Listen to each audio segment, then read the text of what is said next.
The scream does not fade. It thickens. It grows. Over the fields of Pelennor, as Éowyn's broken arm hangs useless and Merry's blade lies blackened in the trampled grass, the Witch King rises from the ruin of his great beast. The rent in his mantle knits like closing wounds of shadow. His crown of nothingness steadies. The morning wind that should have swept him away instead turns cold and still, as if the world itself holds its breath. If you enjoy exploring these darker paths through Middle-earth, you can help this channel a great deal by liking the video and subscribing. Tell me in the comments which realm you would stand for in this timeline and where you are watching from. Now, deeper into the shadow, his mace falls again. Éowyn's sword, already cracked from the stroke that severed the fell beast's neck, shatters under the blow. Steel bursts like glass. The force flings her backward. She hits the churned earth with a sound like dropped mail, breath driven from her lungs, vision swimming. Merry sees her fall. The hobbit's hand is still numb from the desperate thrust into the Witch King's knee. The barrow blade, forged long ago for war against Angmar, lies twisted and spent, its ancient spell discharged. He feels the Nazgul's malice turn upon him, a weight that presses him toward the soil. The Witch King straightens, taller now, as if freed from some invisible hand that had sought to cast him down. The words Éowyn hurled at him a heartbeat before still hang in the air. No living man am I. You look upon a woman. For a moment a crack had opened, a prophecy half fulfilled, a doom almost wrought. Now the moment passes. Éowyn tries to rise. Her fingers claw at the mud. She drags herself toward her fallen shield, toward Merry, toward anything that might stand between this towering shadow and the small, terrified hobbit at its feet. The Lord of the Nazgul turns. "Woman," he says, and the word is contempt and cold admiration both. "You have named yourself." His mace lifts. The sky above Minas Tirith is pale with smoke and dawn light. Horns are still sounding. Far across the field, where Theoden's banner flutters and falls, the Rohirrim fight and die in knots around their king's body. In the city walls, men cheer for a victory they believe they have seen. They think the Witch King is dead. They do not see the blow that ends Éowyn of Rohan. The mace comes down, and there is a crack like a tree splitting in winter frost. Her helm caves. The white horse tail is driven into the mud. For an instant her eyes, blue as the sky of the mark, stare wide and uncomprehending at nothing at all. Then they see no more. Merry screams, a thin sound swallowed by the roar of battle. The Witch King looks down at him. "You struck from behind, halfling," he says. "Remember that. In the dark, the hobbit's courage does not fail." His hands shake, his heart hammers, but he staggers to his feet. He has no weapon. He stands anyway, between the Nazgul and the still form of Theoden King. "You will not touch him?" Merry whispers. The Witch King laughs, and there is no mirth in it, only the grinding of tombstones. "Your king is beyond my reach. He goes where I may not follow. But you, little one, you are mine. He does not strike. He does not need to." He speaks in a tongue older than the towers of Gondor, a word that is not for mortal ears. It is command. It is chain. It is the echo of 9 rings once given and never returned. Merry's eyes glaze. His breath fogs the air, though the day is not so cold. His shadow lengthens and twists at his feet. He falls to his knees, not in worship, but in the first shudder of a binding that will not be broken in this age. Far above, on the walls of Minas Tirith, Gandalf the White stops as if struck. The staff in his hand trembles. Pippin, at his side, looks up in alarm. Gandalf, what is it? What do you see? The wizard does not answer. His eyes are turned eastward, though the horror he senses is on the field below. He had felt it when the Nazgul's crown had shattered in another telling of this tale. A release, a lessening, a crack in the dark. Now he feels the opposite. A surge, a knot pulled tight, hope, which had been kindled by the charge of the Rohirrim and the fall of the Black Captain, flickers in his chest like a candle before a sudden gust. "Pippin," he says very quietly, "stay close to me." The horns of Rohan falter. Word spreads among the riders, not in clear speech, but in a creeping chill that runs from man to man. The Black Captain rides yet, they say. The Lord of the Nazgul still walks. In the shadow of his returning presence, the beasts of Mordor rally, trolls bellow, orcs, who had begun to waver, turn snarling upon their foes with renewed ferocity. Southron war drums quicken like a racing heart. The tide of battle, which had begun to turn, steadies. On the great road from the Morannon, in a land of ash and choking dust, Frodo Baggins stumbles.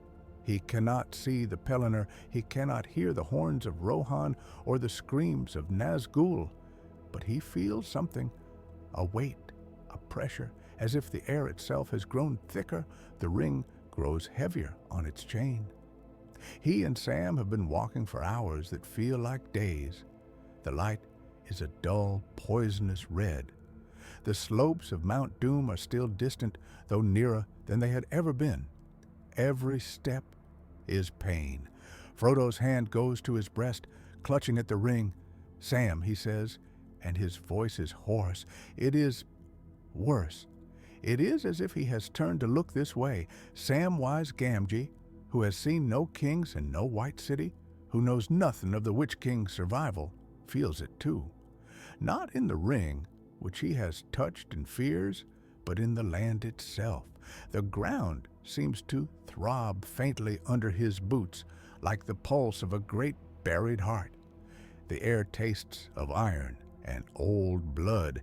"Then we had best keep our heads down, Mr. Frodo," he answers, forcing cheer he does not feel. "If he is looking this way, we will give him nothing to see." He moves closer to Frodo, a small sturdy shadow at his side, and they press on. Two specks of stubborn light in a plain of gathering dark. In Minas Tirith, Denethor, son of Ecthelion, burns. The pyre crackles in the house of the stewards. The madness that drove him to it has not lessened. He clutches the palantir to his breast, seeing in its depths only flames and ruin. He does not know that his city still stands. He does not know that his younger son breathes. He sees, among many other things, a tall, shadow-clad figure upon a field, a broken helm at its feet. He hears, faintly, a woman's last defiance. He laughs, a harsh, broken sound, as the fire takes him. "So ends the line of stewards," he whispers, as the smoke rises to meet the smoke of 1,000 burning siege engines outside. Gandalf does not reach him in time. In the true tale, the wizard had wrestled Denethor from his madness at the last, though not from death. Here, the path is a heartbeat shorter, the battle below a little more desperate. The Witch King's survival a weight upon Gandalf's mind. He arrives at the house of the stewards as the roof collapses inward in a gout of flame. The shock of heat drives him back. Pippin cries out. Baragond, bloodied and panting from his stand against the guards of the citadel, stares in horror at the inferno that was his lord. Gandalf closes his eyes for a moment. "Too late," he says. It is not a thing he often admits. Far below, on the field, the Witch King bends. He lifts Merry by the front of his small mail shirt as easily as a man might lift a child. The hobbit's feet dangle above the ground. His face is pale. His eyes are wide and glassy, But somewhere, far behind the growing shadow in them, a spark of defiance still burns. "What are you?" Merry whispers. "What you will become," the Nazgul answers. He does not kill him. He does something worse. He draws a dagger from within his robes. Its blade is thin and black, its edge shimmer of sickly light. It is not the Morgul knife that once pierced Frodo on Weathertop. That weapon was lost when Aragorn and the hobbits fled. This is older, and in some ways more terrible. It is a fragment of his own sword, broken in the long war against the North, reforged with spells of enslavement. He presses it, not into Merry's flesh, but against the hobbit's shadow on the ground. The blade sinks in as if the darkness were water. Merry gasps. His body arches. For a moment, his scream is his own. Then it becomes something else, a thin, keening wail that seems to echo the cries of the ringwraiths themselves. The Witch King releases him. Merry falls, curling in upon himself, clutching at his chest though no wound shows there. His breath comes in ragged sobs. His eyes are wet with tears he does not understand. "Sleep," the Witch King commands. Merry goes still. Around them the battle swirls. None are close enough to see. The Rohirrim, who might have charged to their lady's aid, are cut down by Mumakil and spear. The men of Gondor are pressed hard against their own ruined walls. Dust and smoke veil this small, cruel scene. Only the carrion birds see. Clearly, they circle, uneasy, above Éowyn's broken form. The Witch King turns his unseen gaze toward Minas Tirith. The city looms, white walls smeared with soot and blood. The great gate is broken. The ram has done its work. The first circle is a chaos of fire and death. He feels distantly the presence of Mithrandir. Once, long ago, in the courts of Minas Morgul, he had felt a different presence, robed in gray, challenging, questioning. Then he had been content to let his master answer. Now he is the captain of Sauron's wrath. He hungers to test himself against this meddling Maya. He calls for his mount. There is a rush of foul wind and leathery wings. Another fell beast, lesser than the one Éowyn slew, but still terrible, swoops down from the rent clouds. It lands amid corpses with a crunch of bone. The Witch King mounts. He does not look back. He leaves Éowyn dead and Merry bound in shadows upon the field of Pelennor like seeds of sorrow sown in blood. He rises into the smoky air, turning toward the city of the kings. Gandalf stands upon the wall of the second circle when he hears the cry. It is not the first time he has heard it. The Nazgul have been wheeling above the city all night. Their voice is a constant assault upon courage. But this cry is different. It is stronger, clearer, as if the others had been but echoes, and this the source. Men flinch. Some drop their weapons, clapping hands to their ears. Horses rear and scream. Pippin staggers, eyes squeezed shut. "Gandalf," he gasps. "He is coming, is he not?" "Yes," the wizard says. He grips his staff. His other hand goes to the hilt of his sword. The captain of despair comes. He does not say, as he once did, that no living man may hinder him. He has seen that prophecy falter. He does not yet know why. The fell beast sweeps over the outer wall. Arrows rise to meet it, but they curve away, as if unwilling to touch its leathery hide. The Witch King's laughter spills like poison down the tiers of the city. He lands upon the great gate tower, which stands now as a jagged ruin over the shattered doors. Gandalf rides toward him, Shadowfax's hooves striking sparks from the stone. They meet upon the ruin of the gate, white horse against black beast, staff against mace. For a moment, the world seems to narrow to that high place, that clash of ancient powers. The Witch King raises his mace. "Old fool," he says, and his voice is a wind from the grave. "You have come at last to the end of your labors." Gandalf's eyes are bright, his face grave. "The end?" he says. "No, only another turn in the road." He lifts his staff.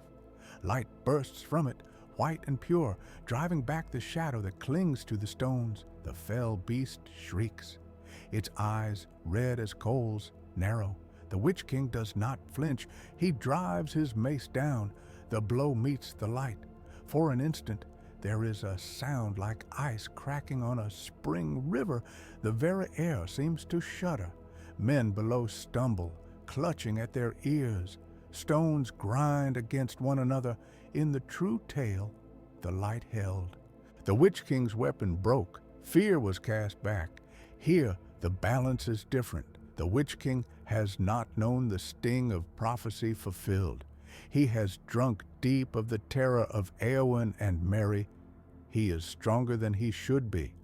Or perhaps it is that Gandalf is a fraction weaker, his mind pulled for a heartbeat toward a burning pyre, toward a hobbit on a plain of ash. The light cracks. Gandalf's staff, the white staff that signified his return and his authority, splinters. The top explodes in a shower of bright fragments. A shard of crystal whistles past Pippin's cheek, drawing a line of blood. The lower half of the staff falls from Gandalf's hand, clattering on the stone. The light goes out. Silence falls, heavy and shocked. The Witch King laughs. "Your time is over, Mithrandir," he says. "The West has no more need of dreams and fireworks." He swings his mace again. Gandalf raises his sword. He is still a Maya. He is still a great warrior. He parries the blow, but the force of it drives him back. Shadowfax rears, hooves flailing. The edge of the ruined gate yawns behind them, a drop into ruin and fire. Pippin cries out. He rushes forward, small and desperate. Gandalf, he is too far. He is always too far. The Witch King presses his attack. Gandalf fights with all the skill of ages. He has battled Balrogs and dragons, wrestled with Sauron's will in the halls of the wise, but he is weary. He has ridden far, fought long, borne burdens unseen. The mace catches him on the shoulder. Bone cracks.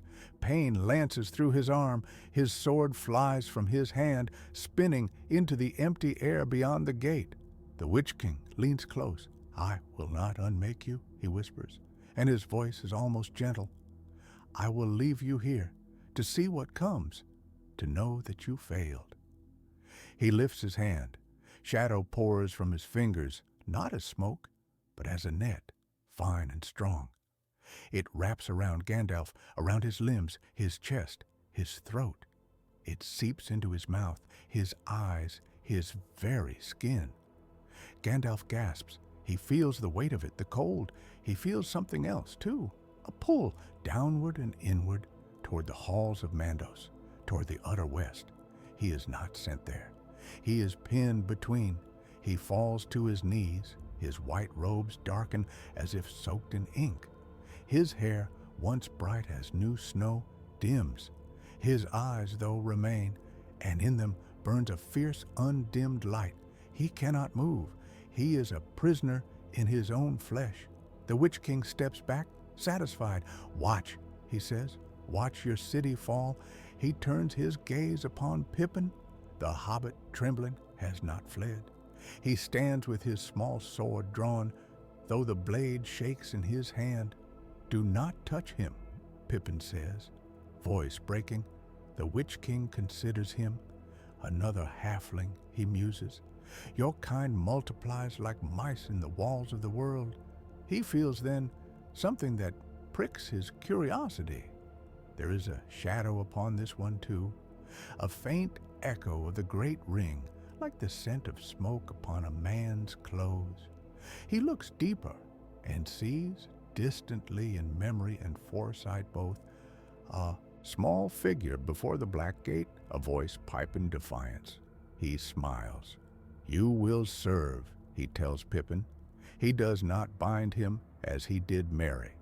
He has no time, and there is something in this hobbit's heart that resists the net.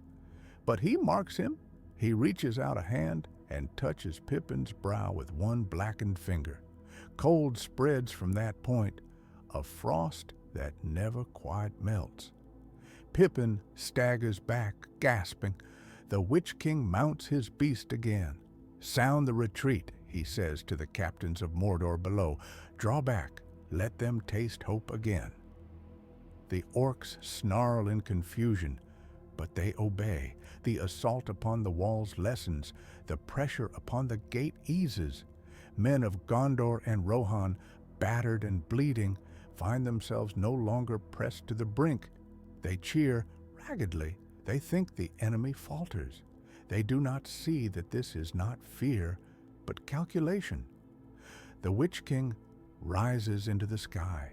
He turns his mount eastward, toward the Black Land. He has felt something else. In the moment his mace shattered Gandalf's staff. A tremor in the fabric of Sauron's will. A flicker of attention, turning for a heartbeat, away from the great battle and toward a small, creeping presence in the ash wastes. He does not know what it is. He means to find out. Upon the road to the Morannon, Aragorn, son of Arathorn, rides with a host too small for the task before it. He has with him the captains of the West, Eomer, now king of Rohan, and raw with grief for a sister whose fate he does not yet know, Imrahil of Dol Amroth, stern and fair Gandalf, in the true tale, but not here. Here, the wizard is bound in shadow in Minas Tirith. Aragorn rides without his counselor.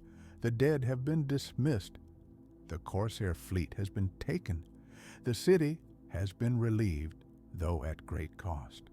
Word of Theoden's death has reached them. Word of Denethor's madness, too. There is no word of Éowyn. There is no word of Merry. Pippin rode with them in the other telling to the Black Gate. Here he remains in Minas Tirith, pale and quiet, a cold mark on his brow. Aragorn feels the lack of many things. He feels, too, a heaviness in the air, as if the world itself leans eastward.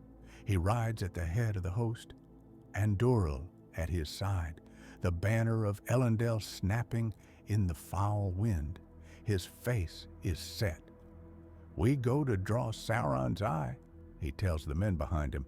"We go to give Frodo Baggins his chance." He believes, as Gandalf believed, as Elrond believed, that a hobbit walks now in secret toward the fire. He does not know that the Witch King has turned his gaze the same way. In Mordor, Frodo and Sam have reached the outskirts of Gorgoroth. The plain stretches before them, a cracked and broken land of slag and cinder. Fumes rise from fissures in the ground. The air is thick with the smell of sulfur and old burnt things.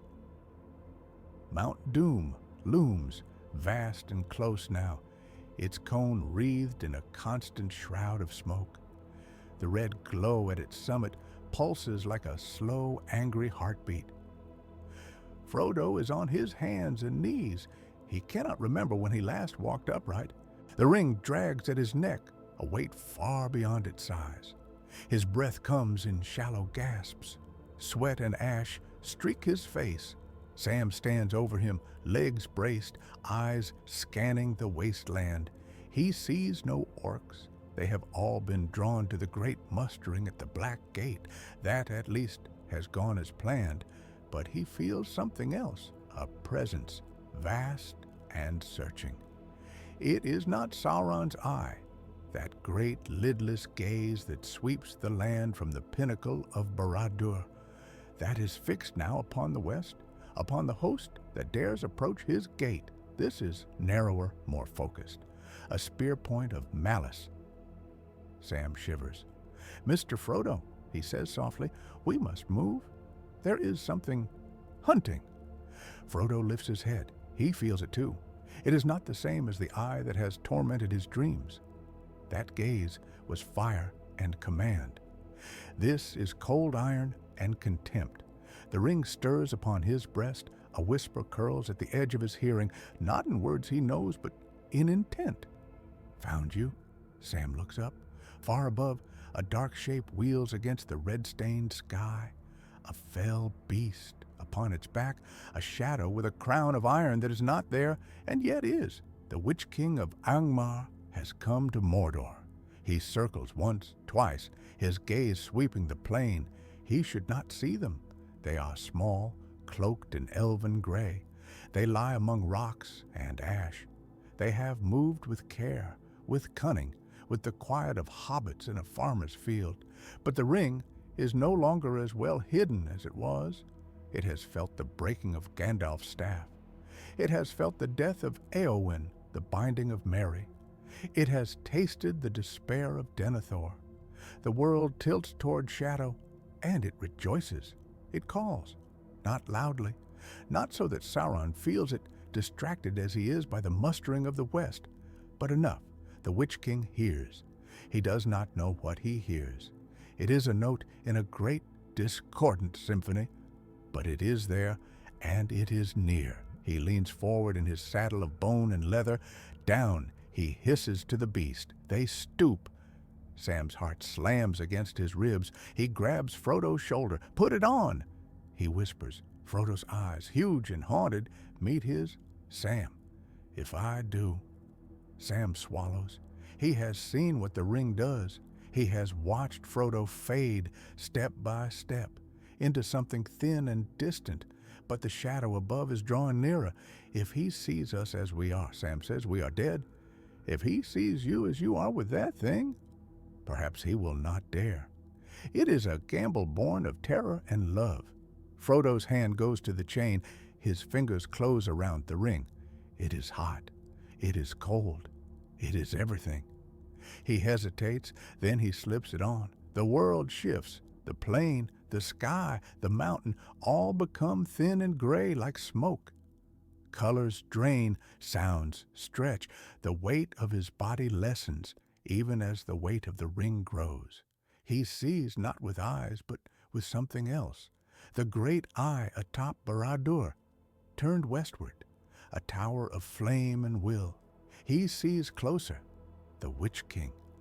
The Nazgul is no longer a shadow upon a beast.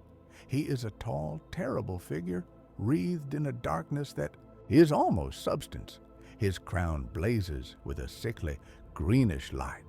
His eyes, if eyes they are, burn with a pale fire. He looks down. He looks straight at Frodo. There is no concealment here. No rock or cloak hides the ring-bearer in the Wraith world. Frodo freezes. The Witch King sees not a hobbit, but a small, bright flame bound in golden chains. He sees the ring. He does not cry out. He does not turn and flee to Barad-dûr to tell his master he is not a faithful servant in this moment. He is something else. He is tempted. Once, long ago, he was a king of men. He held a ring of power and thought it his own. He bent knee to Sauron and called it wisdom. He has been bound for so long to another's will that he has almost forgotten the taste of his own. Now, for the first time in an age, he feels possibility if he takes the ring, if he claims it, if he bends it to his will as he once bent the nine. What then? The thought is madness. The ring is Sauron's. It would unmake him as surely as the light of the sun, but madness is not unknown to the Nazgul. He swoops lower. Sam sees only a great shadow descending. He cannot see the Wraith world. He cannot see the hungry light in the Witch King's crown. He does not see Frodo's hand, thin and trembling in the air, as if reaching for something unseen. He hears Frodo's voice, thin and distant. "Sam." He sees me. Sam does the only thing he can think to do. He hurls himself at Frodo. He cannot see his master, but he knows where he was. He throws his arms around what feels like empty air. His fingers close on something thin and cold. For a moment, He feels as if he has plunged his hands into a river in winter. He yanks. The ring comes off. The world slams back into place. Frodo appears, gasping, eyes wild. Above them, the fell beast screams. The Witch King has seen enough. He knows the ring is here. He knows it is on the breast of this small, broken creature. He does not yet know what to do about it. He cannot take it openly, not while Sauron's eye is turned elsewhere. If his master feels the ring so close, he will reach for it. The Witch King will be a conduit, not a claimant. He circles once more, high and wide. He will not lose them. He will not let them reach the mountain. He will wait. He will call. On the road to the Black Gate, Aragorn's host marches under a sky that grows ever darker. The land around them is desolate, a waste of slag and stone. The Morannon looms ahead, its towers bristling with spears and banners. The Black Gate is closed. They halt upon the slag hills. A parley is called. The mouth of Sauron rides forth, his horse black as night, his face hidden behind a cruel helm. He smiles with thin lips, and in that smile Aragorn reads triumph. In the true tale, the mouth brought forth Frodo's gear as proof of his capture. Here, he brings something else. He holds up in one gauntleted hand a small green cloak, torn and stained with ash. In the other, he dangles a chain of silver, empty. This was found upon the plain of Gorgoroth, he says, his voice dry as old parchment. The spy who bore it is taken. The burden he carried is lost to you. He lies. Frodo is not taken. The ring is not lost. But Sauron has felt, in the moment Frodo put it on, a flicker. He has not found the ring. He has not grasped it. But he knows enough to weave this lie. The Witch King, circling above Gorgoroth, feels the tremor of his master's anger. He feels, too, the surge of despair in the west. Aragorn's face hardens. He does not believe the mouth entirely. He knows, from some deep place of foresight, that the fate of the world still hangs upon a small, unseen act. But the cloak, the chain, the ash, they strike him like blows. Éomer snarls. "You will die for this mockery," he says. The mouth laughs. "You will die for nothing," he replies, "for a shadow, for a dream. The ring is ours. The west is ended." He turns his horse. He rides back to the gate. It opens. The host of Mordor pours forth, trolls and orcs, easterlings and southrons, beasts of war and engines of destruction. They flood the broken ground before the gate, a black tide. Aragorn draws Andúril. "For Frodo," he says. He does not know if his cousin still lives. He does not know if the hobbit ever reached Mordor, but he says the name as a defiance against despair. The captains of the West answer, "For Frodo." They charge. The battle of the Morannon begins. In Gorgoroth, the Witch King descends. He does not land near Frodo and Sam. That would be too blatant. That would draw the eye. Instead, he lands upon a rocky outcrop a mile away. He closes his eyes. He sends out his will. It is a subtle thing for him. He is used to terror, to domination, to brute force. This is more like a whisper in a crowded hall. He calls to the lesser creatures of Mordor, not to orcs. They are all at the gate, not to trolls. They are too stupid. He calls to something older. There are things in the cracks of Gorgoroth that remember the world before the sun. Things that crawl and slither, that drink heat and shadow. They have no names in the tongues of men. They hear him. They stir. Frodo and Sam, stumbling across the plain, feel it first as a vibration under their feet. The ground ripples subtly. Sam tightens his grip on Sting. "Earthquake?" he says, uncertain. Frodo shakes his head. "No, something moving, The first of the creatures emerges from a fissure 100 yards ahead. It is long and low like a centipede, but the size of a horse.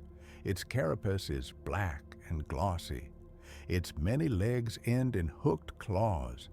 Its head is a blunt wedge with no visible eyes, only a ring of feelers that taste the air. It hisses. Behind it more come. Sam's mouth goes dry. Spiders, he whispers, though they are not quite that. He remembers Shelob. He remembers the sting and the darkness. His hand goes to the place on Frodo's neck where the wound once was. Frodo sways. His strength is nearly gone. The sight of these things, this new obstacle, almost breaks him. Sam, he says, I cannot. Sam looks at Mount Doom. It looms so close now. The path up its side is a jagged scar, a narrow, winding track. Between them and it, the creatures swarm. Sam sets his jaw. Then I will, he says. He steps forward. He is a small figure against a tide of black legs and gleaming mandibles. He holds Sting in both hands. The blade glows faintly blue, though there are no orcs near. It remembers Shelob. The first creature lunges. Sam sidesteps, quicker than it expects. He drives Sting up, under its armored head. The blade slides in. Dark ichor spills. The creature thrashes, then goes still. Sam pulls the sword free. He is breathing hard. His heart is hammering, but he is not dead. Come on, then, he shouts, voice cracking. Come on, you crawling devils. You will not stop Samwise Gamgee now. He fights, he hacks, he stabs, he dodges under snapping jaws and lashing legs. He is cut and bruised, but he keeps moving. He is a gardener in a field of nightmares, cutting down black weeds. Frodo watches, dazed. He feels useless. The ring drags at him. His limbs are lead. His head swims, but something in him stirs. Sam is fighting for him. Sam has carried him, fed him, shielded him.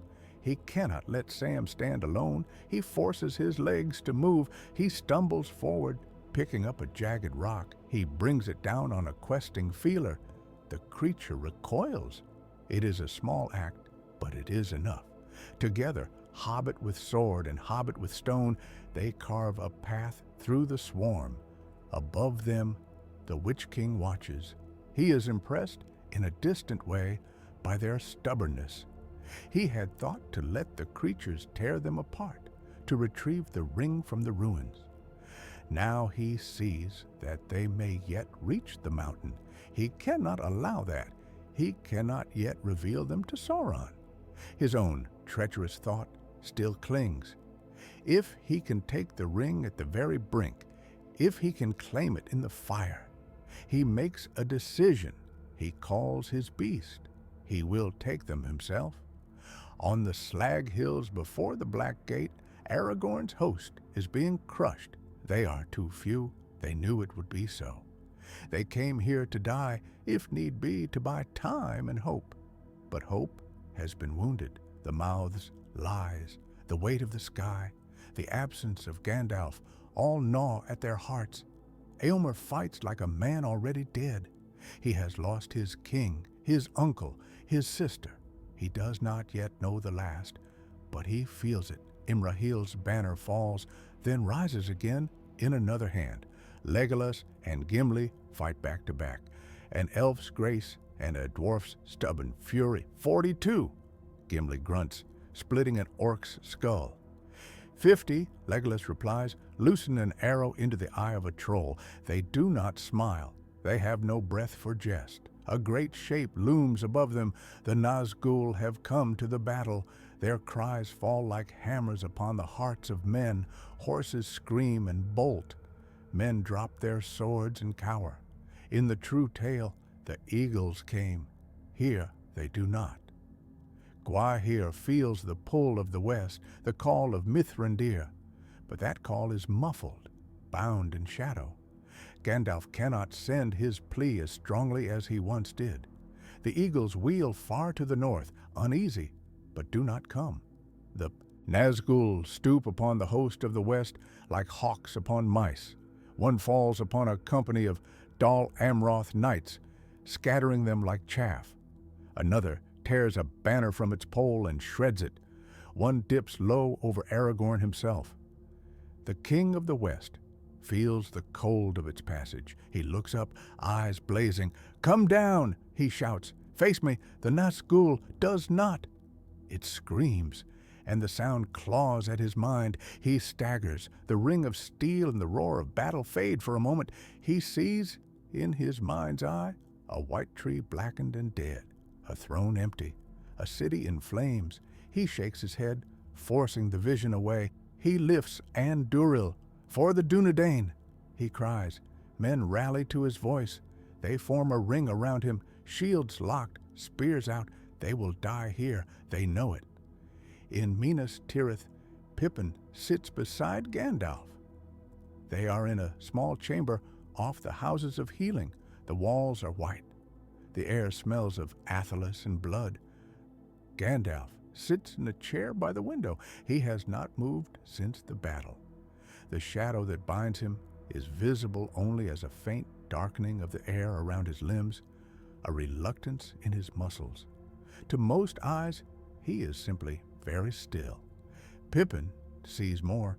He sees the strain in the wizard's face, the tightness around his eyes. He sees the way his fingers twitch as if grasping for a staff that is no longer there. "Can you not break it?" Pippin asks softly. Gandalf's lips twitch in what might be a smile. "If I could, I would," he says. "This net is woven of the Witch King's malice and my own limitations. I am forbidden to cast off my form. I am forbidden to reveal my full nature. The enemy has found a chain that fits those laws." Pippin does not understand all of this. He understands that Gandalf is trapped. He looks down at his own hands. He remembers the Witch King's touch on his brow. He remembers the cold. "Can I help?" he asked. Gandalf looks at him. There is something in the hobbit now, a faint thread of shadow, a mark. The Witch King intended it as a leash. Gandalf sees, in a flash of insight, that it might be something else. "Perhaps," he says slowly. "Tell me, Peregrine Took, when he touched you, did you feel him?" Pippin shudders. "Yes, like a voice in my head, far away, like being watched from a high window. Can you still feel him?" Gandalf asks. Pippin closes his eyes. He listens. There is fear in him. There is grief. For Boromir, for Faramir wounded, for Merry missing, for Frodo and Sam out there somewhere. There is the cold mark on his brow. He leans into it just a little. He feels something. Far away over a plain of ash, a presence focused and intent. "Yes," he whispers. "He is hunting." Gandalf's eyes flash. "Then listen," he says. "Listen as hard as you can. And when you hear something that is not him, when you feel a warmth, a light, anything, tell me." Pippin nods. He sits very still. He listens. In Gorgoroth, the Witch King swoops. He has waited long enough. Frodo and Sam have carved their path through the swarm. They are at the base of the mountain now, staggering up. The first steep slopes. The path is narrow and treacherous. Loose stones slide under their feet. Ash puffs with every step. Frodo is almost beyond speech. Sam supports him, one arm around his waist. The ring drags like a millstone. The Witch King's shadow falls over them. Sam looks up. He sees the fell beast descending, claws outstretched, jaws gaping. He shoves Frodo aside. "Go!" he shouts. "Run, Mr. Frodo!" Frodo falls to his knees, scrambling. He cannot run. The Witch King lands. The impact shakes the mountainside.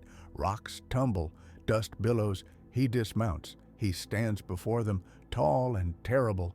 Sam lifts Sting. His hand shakes, but he does not back away.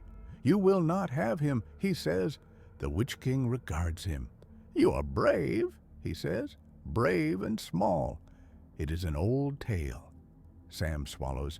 He thinks of Éowyn, though he has never met her. He thinks of Merry. He thinks of Gandalf. He thinks of rosy cotton dancing in a field. He charges. The Witch King does not bother to draw his sword. He raises his hand.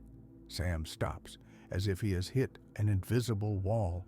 He is lifted from the ground, legs kicking, sting falling from his grasp. His throat tightens. He cannot breathe. The Nazgul turns his unseen gaze upon Frodo. The ring-bearer is on his hands and knees, inches from the path that will lead to the cracks of doom. He looks up. He sees the shadow. He feels the ring on his breast. It is singing now, a high, sweet note of triumph. Give in, it says without words. Give in, and all this pain will end. The Witch King steps closer. Give it to me, he says. His voice is soft, almost coaxing. Give it to me, and I will make an end to your suffering. You were never meant to bear it. You are a halfling, a creature of earth and food and song. Lay it down. Frodo's hand goes to the chain. His fingers curl around the ring. Sam, choking, kicks helplessly. He cannot speak. He can only look at Frodo, eyes bulging, pleading. Frodo meets his gaze. He sees, in that moment, not the Witch King, not the mountain, not the ring. He sees Sam, who carried him up the stairs of Cirith Ungol, who fought Shelob, who gave him the last of the water. He sees the Shire. He sees green fields and a party tree and a round door painted green. He sees a future where all of that is ash. He closes his eyes. No, he whispers. He pulls the chain over his head. He does not give it to the Witch King. He puts it on. The world shatters. The eye turns. It had been fixed upon the black gate, upon the insolent host that dared challenge its lord. Now it swings like a great searchlight toward the mountain, toward the small, bright, burning point that is the ring. Toward Frodo, Sauron sees. He sees the ring upon a thin, trembling hand. He sees the Witch King, his servant, standing over the ring-bearer. He feels, for an instant, the Nazgul's treacherous thought. Rage explodes. The Witch King staggers. His mind is flooded with fire. He is a leaf in a storm. He is stripped bare before his master. The thought of taking the ring, of claiming it, is burned out of him like rot from a wound.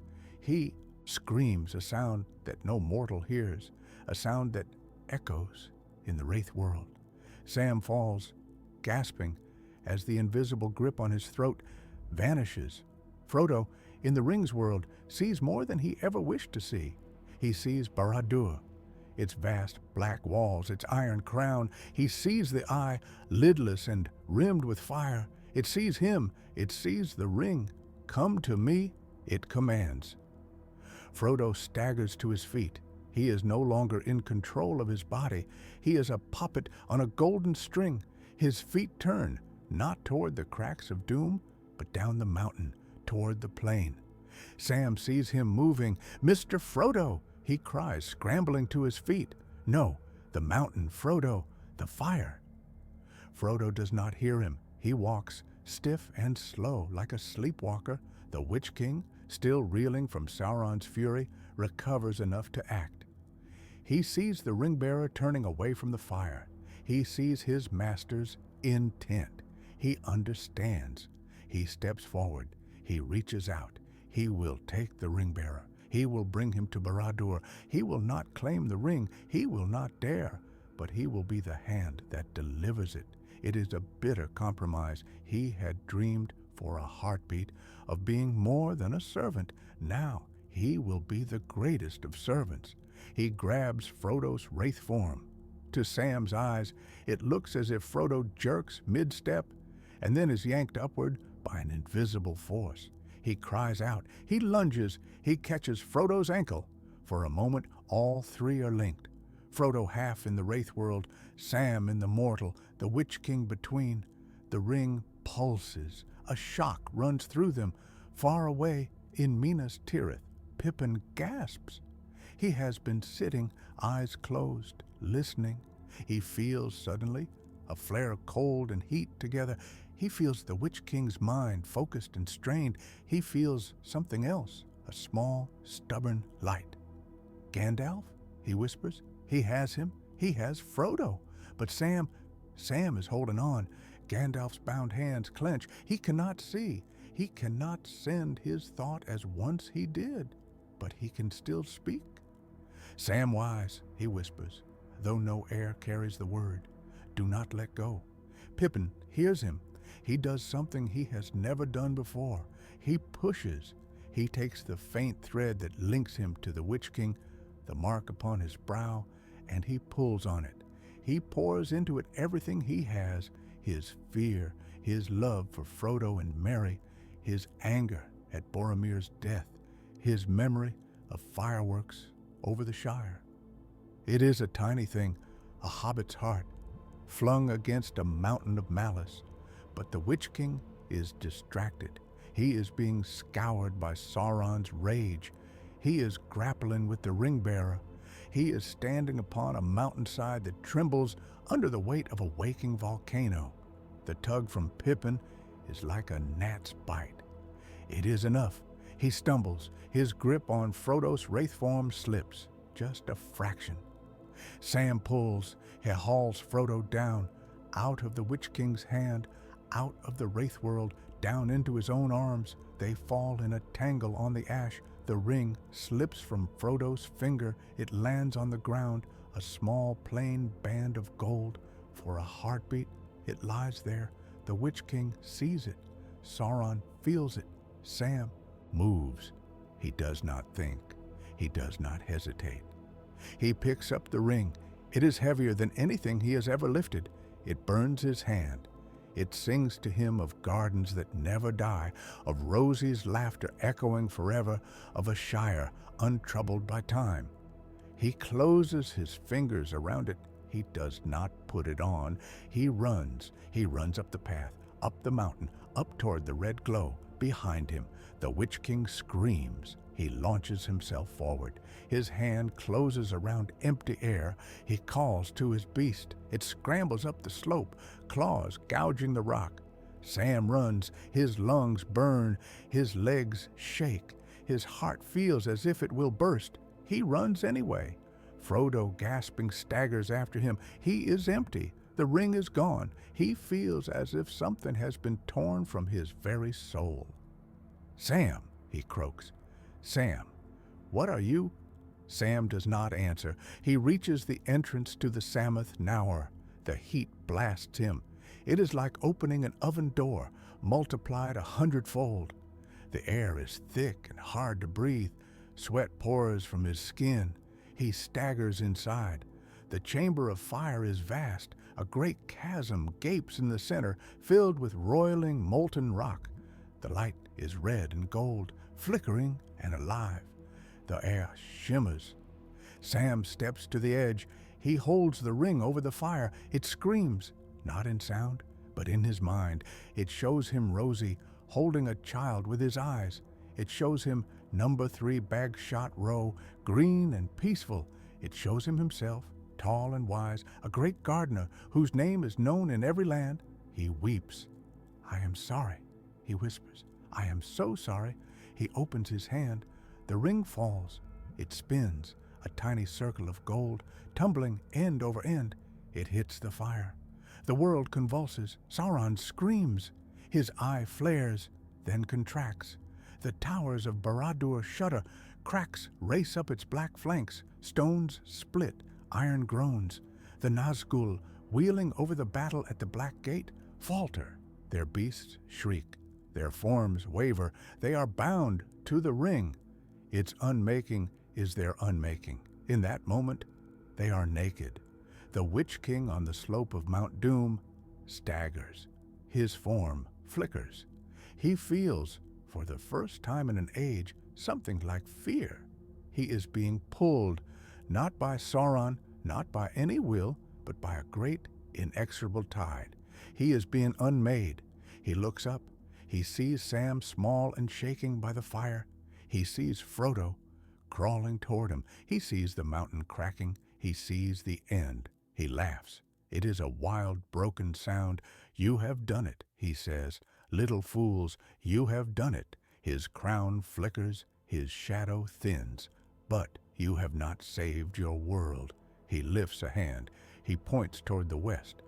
Even as Barad-dûr falls, even as the eye goes dark, the armies of Mordor do not vanish. They falter, they waver. Many throw down their weapons and flee, but they are still many, and the west is few. The land itself groans. Mount Doom erupts. Fire and ash burst from its summit. The slope shakes. Rocks tumble. Sam grabs Frodo. They cling to each other as the mountain tries to throw them off. The Witch King's form tears. He is drawn upward and inward into a point of nothing. For a moment, there is only a crown floating in the air, wreathed in pale fire. Then it, too, is gone. He is not entirely. The Nazgul are bound to the ring, but they are also bound to the world in other ways, to the 9 rings that were given them, to the fear they inspired, to the memories of those who hated and worshipped them. When the ring falls, they are shattered. They are not wholly destroyed. Fragments of them scatter like embers on the wind. The Witch King's hatred, his cunning, his will to dominate, does not vanish. It seeps into the cracks of the world, into the hearts of men who watched him and feared him, into the mind of a steward son who lies in a healing house, fevered and dreaming. Faramir in Minas Tirith stirs. He has been near death for days. He has wandered in gray lands, walking beside a black river, hearing a voice that called him south.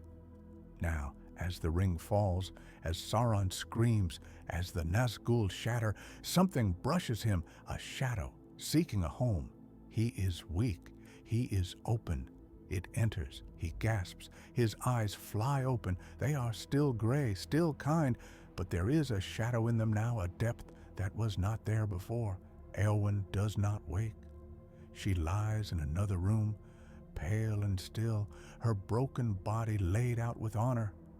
She never came to the houses of healing. She never heard Faramir's gentle voice. Their love is one of the things unmade by this darker tale. Pippin, sitting beside Gandalf, feels the shock. He doubles over, clutching his head. "Gone," he whispers. "It is gone. The ring is gone." Gandalf's eyes widen. The shadow around him flickers. The net that bound him was tied in part to the ring's endurance. The Witch King's malice had woven it with that in mind. Now, with the ring unmade, the net loosens. Gandalf stands. The shadow falls away like old cobwebs. He is free. He staggers just a little, then straightens. His eyes blaze. "Pippin," he says, "you have done well." Pippin looks up, pale and shaking. "Frodo?" he asks. "Sam?" Gandalf looks east. He sees in his mind's eye a mountain in eruption, 2 small figures clinging to a black rock as lava flows around them. He sees, too, the eagles, at last turning south. "Alive," he says, "for now." At the black gate, the ground heaves, cracks open. Orcs fall, screaming, into chasms. The towers of the Morannon crumble. The host of Mordor breaks. The Nazgul, their beasts, disintegrating under them, fall from the sky like burning leaves. They vanish before they hit the ground. The men of the West stare. They do not cheer. Not yet. They are too stunned. Aragorn looks up, ash fallen on his face. He feels something pass like a wind, though the air is still. He feels a weight lift from his heart. He feels another settle. The enemy is overthrown. The Dark Lord is no more. But the world does not right itself in an instant. The armies of Mordor do not vanish. They are leaderless, but they are many. Some throw down their arms and flee. Others, too bound by hate and habit, keep fighting. The battle does not end in a shout of triumph. It grinds on, a messy, brutal thing. Aragorn fights. He cuts down orcs and men alike. His arm heavy, his heart heavier. He sees Éomer, blooded and grim, rallying the Rohirrim. He sees Imrahil, banner torn, still standing. He sees Legolas and Gimli, backs together, eyes bright with something like disbelief. Is it over? Gimli pants. Not yet, Legolas answers. They fight on. In time, the tide turns. Without the eye, without the Nazgul, the courage of men rises. They push forward. They drive the orcs back. The Black Gate, already cracking, collapses. The towers fall. The battle becomes a rout. Orcs flee into the broken lands. Trolls, confused, wander, then fall as arrows find their eyes. The men of the West stand, swaying amid ruin. They have won. They are not sure what that means. In Mordor, the eagles come. Gwaihir and his kin swoop through the ash-laden air, their great wings beating. They find Frodo and Sam on a small island of rock, surrounded by rivers of lava. They are unconscious. Their faces are blackened with ash. Their clothes are scorched. But they breathe. The eagles lift them. They carry them out of the fire. They bear them westward, toward a world that has changed. Gandalf rides to meet them. He mounts Shadowfax once more, his staff new in his hand, though it is plain wood now, without crystal. He rides out of Minas Tirith, through the broken gate, across the Pelennor, where Éowyn lies in a tomb and Merry lies in a small bed, shivering with a cold that no fire can quite chase away. He rides into Ithilien, green and wounded. He rides to the field of Cormallen. There, under a sky that is at last clear, Frodo and Sam wake. They wake to trumpets and banners, to the faces of friends. Aragorn is there, his clothes stained with blood and ash, a crown not yet upon his head. Legolas and Gimli are there. Pippin is there, tears on his face. Merry is not. He lies in Minas Tirith still, recovering from the Witch King's touch. Frodo blinks. Sam, he whispers. Sam is beside him. We did it, Mr. Frodo, he says, voice thick. We did it. Frodo smiles, a small, tired thing. Yes, he says, we did. He does not feel joy. He feels empty. The ring is gone. The weight is gone. So is something else. He does not yet know what. The days that follow are a strange mixture of triumph and unease. The West has won. The Dark Lord is overthrown. Minas Tirith is saved, though scarred. Aragorn is crowned King Elisar. With a crown that has waited long in the houses of the dead, he walks the streets of his city, blessing children, speaking with old men and young soldiers. He sits in the Hall of Kings upon a throne that has been empty for generations. He feels the eyes upon him. Some are full of hope, some are full of fear. The line of kings has returned, so has something else. Faramir stands at his side. He has recovered from his fever. His body is whole. His mind is altered. He is quieter than he was, more watchful. He speaks with wisdom, with courtesy. He counsels mercy for the men of the east and south. He urges the rebuilding of Osgiliath. He never laughs. Aragorn trusts him. He likes him. He feels sometimes when Faramir's gaze lingers on him, a faint chill. He does not know why. In Rohan, Éomer returns. He brings Éowyn's body home. The people of the Mark line the road, silent, hats in hand. They had heard tales of her valor in the true telling. Here, the tale is darker. She slew the fell beast. She faced the Witch King. She died. She is buried in a barrow beside Theoden. Her mound is high and green. No voice sings for her in the houses of healing. No hand of a steward's son takes hers as she looks east. Her song is cut short. Merry comes to her burial. He stands small and pale beside the great mound. He weeps. He feels always the cold in his chest where the Witch King's blade pierced his shadow. He hears, sometimes, a distant whisper. He does not understand the words. He is not entirely free. In Minas Tirith, Pippin returns to the guard of the citadel. He stands his watch. He jokes with Beregond. He eats and drinks and watches the sun rise over the Ephel Duth. He touches sometimes the mark on his brow. It is faint now, but it is there.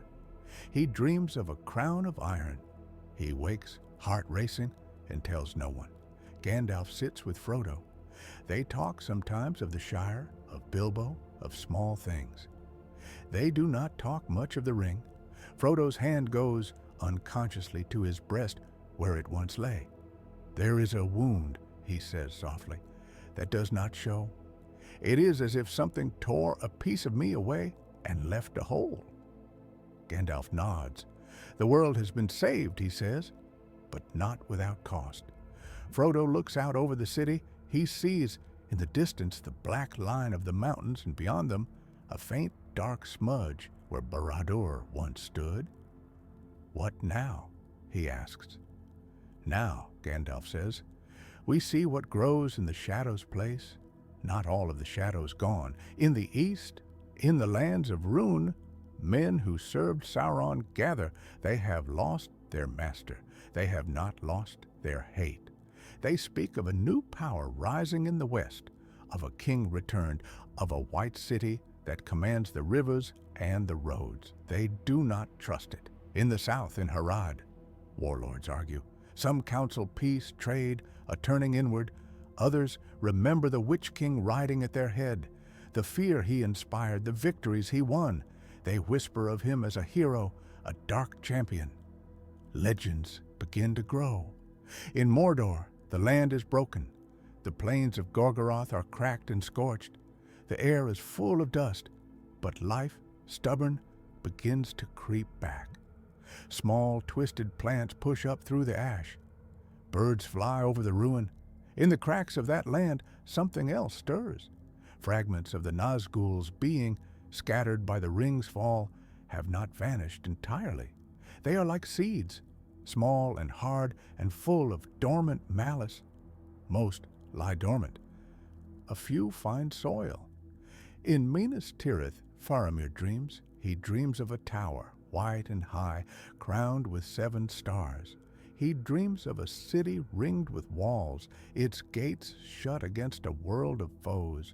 He dreams of a shadow standing at his shoulder, whispering of strength, of order, of the necessity of hard choices. He wakes, heart pounding. He goes to the king.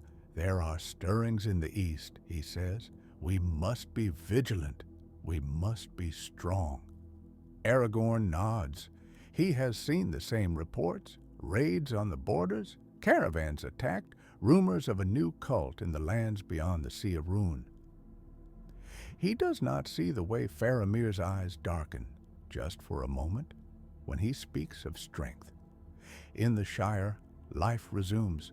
Hobbits plant and harvest and smoke their pipes. There is no scouring. Sharky never comes. The Shire is untouched by war. Frodo returns to it. He walks the lanes he walked as a boy. He sits under the party tree. He writes. He cannot stay. The wound in him aches. He wakes at night, sweating, hearing the ring song in his bones. He sees in dreams a crown of iron rising from a barrow in Rohan, a steward's son standing in a high window, looking east with eyes that are not entirely his own. He goes to the Grey Havens. Gandalf goes with him. Bilbo, old and frail, goes too. They stand on the White Quay. The sea smells of salt and possibility. Merry and Pippin are there. Their faces are older than they should be. They have seen too much. They embrace Frodo. Do not be afraid, Merry says, though his own voice trembles. Pippin touches his brow. The mark is almost gone. He feels faintly a presence far to the east, like a distant storm. Write to us if you can, he says. Frodo smiles. I will try, he answers. He boards the ship. It pulls away. The west lies before him, bright and unknown. Behind him, Middle-earth recedes. The white city gleams. The green fields of Rohan roll. The dark lands of Mordor smolder, the seeds of shadow scattered lie where they fell. Some will never sprout, some already have. In Minas Tirith, in a small quiet room, Faramir stands before a mirror. He looks at his face.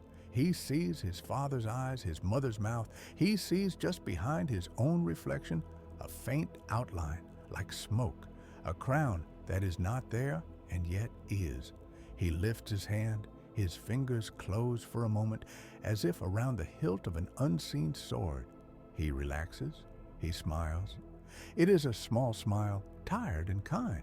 He turns away. Outside, on the walls of the city, the white tree blooms. Its flowers are pale and fragrant. They open to the sun. They do not see far to the east. Beyond the ruined mountains, a group of men kneeling before a black stone, whispering prayers to a nameless king of shadows. They do not hear, in the deep places of the world, a faint, cold whisper, like the rustle of dry leaves. It is not a voice, not yet. It is only a memory, a desire, a question. What if the West, having won its war, forgets why it fought? The wind shifts, the petals of the white tree tremble. In the houses of the dead, beneath Minas Tirith, in a tomb newly carved for a king who never ruled, Eowyn of Rohan lies in stone. A shaft of light, thin and pale, falls through a crack in the ceiling. It touches her carved face. Dust motes dance. Far above, in the clear air, the banners of Gondor and Rohan snap in the breeze. Men laugh, children play, the shadow is gone. For now.